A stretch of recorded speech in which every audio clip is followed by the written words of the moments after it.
ما مصاي وابو ايوب والله ما مصاب من راسكي جاري واحد هنغاوكاني من برأ بالرم حسي هنغاوكا وجا بيرك موتشي باسكم للروج جمعة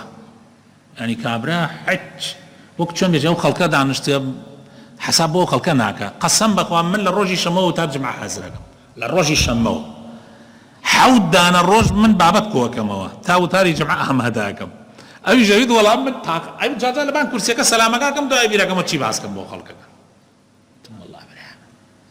وكهو ما مصع علي تو دول جنابت حيش الحازرنا كده بروح تناو بولو على خطو بيجي والله تلا بقى ماشي لك دامو باسكم شتيوات شو نبي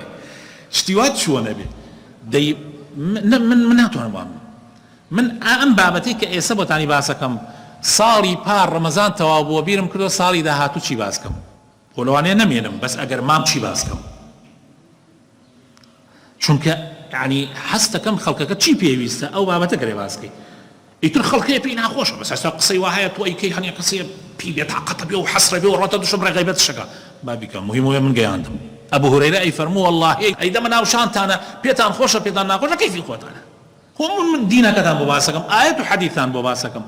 تمام